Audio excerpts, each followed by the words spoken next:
Here's what's ahead on this week's Investing Insights. Stubborn inflation, high interest rates, and the debt ceiling debate are creating a lot of uncertainty. I'll talk with Morningstar Research Services senior U.S. economist about his economic outlook. Plus, fight back against inflation in your portfolio. An analyst recommends 3 ETFs. And what Morningstar thinks about Disney's plans to combine Disney Plus and Hulu. This is Investing Insights.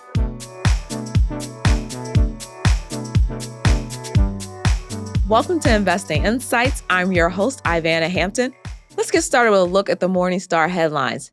Disney has posted disappointing fiscal second quarter results under CEO Bob Iger.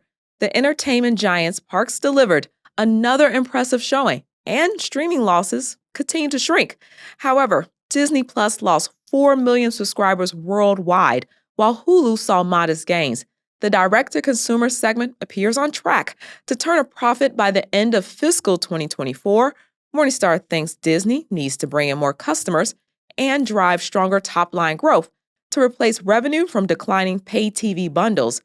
Average monthly revenue from each Disney Plus subscriber grew in the U.S. because of a December price increase, but the figure dropped everywhere else. Overall, however, it looks like fewer customers than expected quit the streaming service over higher prices. Disney's CEO has said the company will hike prices for its ad-free tier again later this year. Iger also announced plans to integrate Hulu into Disney Plus in the U.S., like its international versions. The company believes that having one app will promote higher usage and increase advertising opportunities. General entertainment content should also help Disney Plus add and keep subscribers. Morningstar doesn't think combining the streaming platforms means Disney would pay any price for Comcast Hulu's stake. Most of the content on Hulu comes from Disney and other providers besides Comcast. Morningstar is lowering what it thinks Disney stock is worth by $10 to $145 and views shares as undervalued. PayPal started 2023 off strong and beat expectations in the first quarter. The digital payment company's earnings report shows an uptick in net revenue and volume, and this marked a modest acceleration in both areas compared to the previous quarter, and Morningstar is pleased with the results. Investors should focus less on near-term absolute growth and instead focus on the growth compared with competitors. PayPal picked up share in the quarter. Holding or increasing market share is critical for the company's long-term growth prospects. Still, active account growth remains stalled and accounts declined slightly. However, management's strategy to pivot toward driving more transactions from its current customers makes sense. Morningstar is encouraged to see that transactions per active account grew 13% year over year, and it appears PayPal has significant room to improve margins over time. The company has bought back more than $1 billion in stock during the quarter, and management expects about $4 billion in share buybacks in 2023. Morningstar considers this a good use of cash because the stock appears undervalued. It still estimates PayPal shares are worth $135. Shopify's big layoffs and spinoffs are overshadowing a stellar quarter. The Canadian e-commerce giant reported a 25% uptick in revenue in the first quarter to more than $1.5 billion. Payments volume, subscription, and merchant solutions revenue increased. The results beat Morningstar's expectations. Management signaled a better performance next quarter than Morningstar has predicted. Shopify also announced it's cutting 20% of its workforce, and it's selling its logistics business, including Shopify Fulfillment Network, to Flexport. Morningstar thought Shopify Fulfillment Network would help drive growth, but pressure margins. It also appears macro conditions are negatively affecting results, despite the good quarter. Shopify will likely continue to find success in attracting larger brands. Morningstar is lifting its per-share estimate of the worth of the e-commerce company stock from $45 to $57. The shares appear fairly valued. The U.S. economy is dealing with stubborn inflation, a strong jobs market, and 10 straight interest rate hikes. The debt ceiling is also looming. A question on many minds is, where is the U.S. economy headed? Morningstar Research Services senior U.S. economist Preston Caldwell is joining Investing Insights. Let's start with inflation. It's set at just over 4% in March from a year ago. Talk about where it looks like it's headed. Yeah, so inflation in 2022 for the full year was just over 6%. That's the highest level in over 40 years. But we are optimistic that inflation is coming back down to normal. And so we think by the end of this year, it should be within range of the Fed's 2% target. And that's because, most of the high sources of inflation in the past are abating. So these supply chain disruptions in energy and food and durable goods and other areas are actually starting to work in the reverse direction. And that's providing and will continue to provide a lot of deflationary pressure, we think.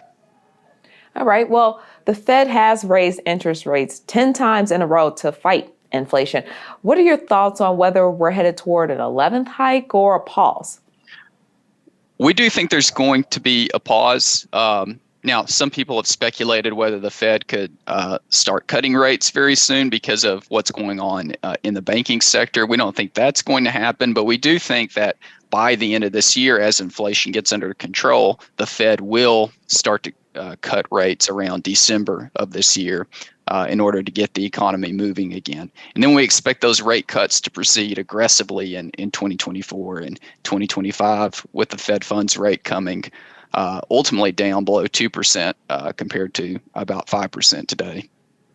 All right, so the April jobs report exceeded expectations. Can you describe what's happening in the jobs market?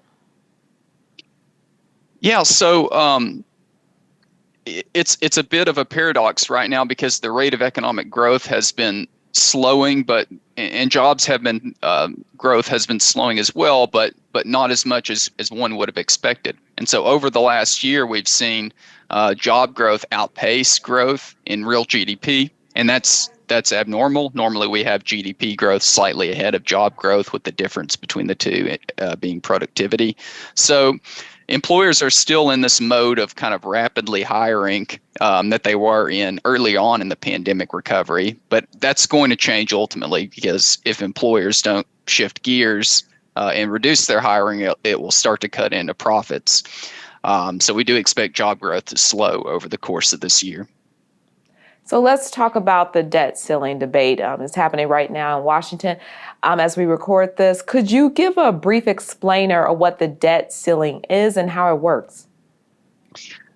So, it's a procedural quirk. So when Congress enacts plans to spend money, it doesn't automatically authorize the debt needed to pay for that spending in excess of revenue. So instead, a separate process has to occur where Congress periodically raises the limit on total U.S. debt outstanding.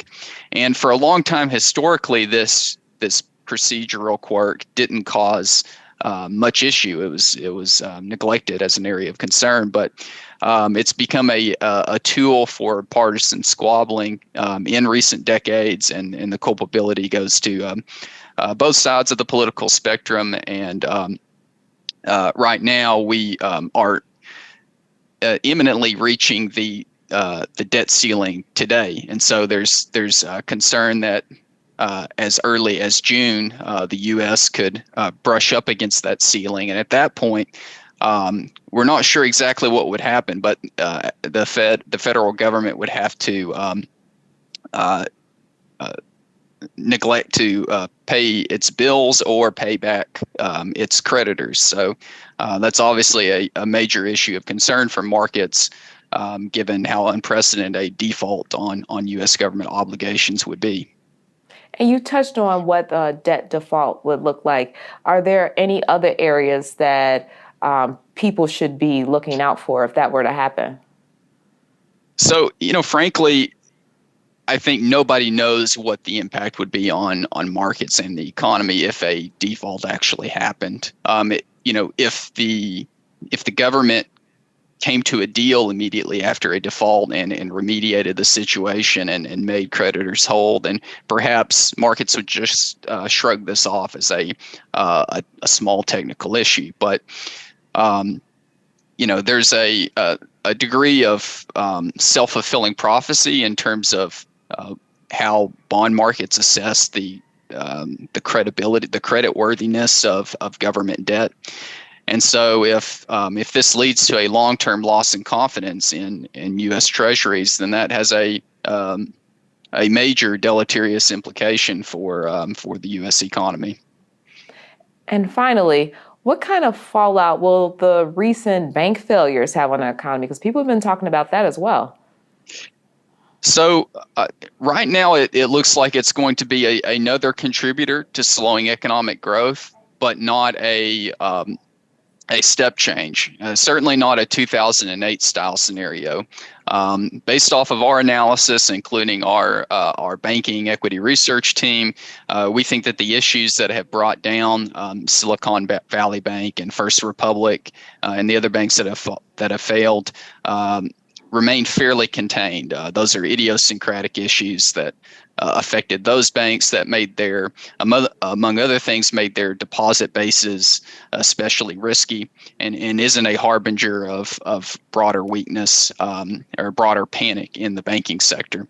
And indeed, in recent weeks, we've seen deposit outflows become quite small, which suggests that the rest of the banking sector is stabilizing. All right, Preston, thank you for your time today and breaking down a lot of economic news. Thanks for having me. I enjoyed it. High inflation is refusing to budge as fast as some would like, and it has added to the market volatility. Low-cost ETFs could help investors withstand the effect of higher prices. Here's Morningstar Research Services Senior Manager Research Analyst Daniel Soderoff with 3 inflation-fighting ETFs. Inflation has been ticking higher over the past 2 years. The Consumer Price Index grew by 7.2% in 2021 and another 6.4% in 2022. Those rising costs can be a short-term headwind for stocks and bonds, but some are positioned to cope with inflationary pressures better than others. Gold-rated Vanguard Short-Term Inflation-Protected Securities ETF, ticker VTIP or VTIP, is the first ETF for today. As its name implies, VTIP tracks an index of Treasury inflation-protected securities with less than 5 years remaining to maturity. The U.S. Treasury backs these bonds with the full faith and credit of the U.S. government, so they face little, if any, default risk. Their inflation-fighting power comes from their unique connection to the Consumer Price Index. The face value of these bonds and their corresponding coupon payments are designed to increase as inflation creeps higher. The downside is that these bonds aren't insulated from rising interest rates. The Federal Reserve tends to raise interest rates when inflation runs hot, which pushes bond prices lower. VTIP shields itself from some of that risk by sticking to bonds with 5 years or less remaining to maturity. While it's not completely immune from the impact of rising rates, it should fare better than others in the inflation-protected bond category during strong inflationary bouts. Avanis inflation-focused ETF is the second ETF for today. Trading under the ticker AVIE, it's a stock-focused ETF that's built around a handful of sectors best positioned to benefit from rising prices, including basic materials, energy, consumer staples, and healthcare. Companies operating in these industries are much closer to the raw materials that typically drive inflation, so they can benefit by passing along higher prices to their customers. Despite stronger positions in these sectors, AVIE held shares in about 350 companies at the end of March, so risks specific to a given company are relatively small. Avanis also charges a relatively low fee for these inflation-fighting powers. AVIE's net expense ratio lands at just 25 basis points per year. Gold-rated Vanguard Value ETF, commonly known by its ticker VTV, also has the potential to serve up some inflation protection through similar risk exposures. Like AVIE, VTV leans towards segments of the market that are best positioned to benefit from the rising costs of raw materials, including companies operating in the energy, consumer staples, and healthcare sectors. But its emphasis on these segments is more modest than AVIE, and it spreads the rest of its portfolio across a wide range of stocks from all industries trading at cheaper multiples. VTV's inflation protection won't likely measure up to that from AVIE over the short run. It's less dependent on cyclical segments of the market that offer the biggest punch. But its broader portfolio should hold up better over the long run, giving it a far better chance to compound its edge over rising prices. VTV's ultra-low fee is another considerable advantage over its peers in the large value category. Vanguard charges just 4 basis points per year for this ETF, which sets it up for great long-term performance, regardless of the direction that inflation travels. Thanks, Dan. Subscribe to Morningstar's YouTube channel to see new videos about investment ideas, and you can also hear market trends and analyst insights from Morningstar on your Alexa devices. Say, play Morningstar. Thanks to senior video producer Jake Vankerson and lead technical producer Scott Halver. And thank you for checking out Investing Insights this week. I'm Ivana Hampton, a senior multimedia editor here at Morningstar. Take care.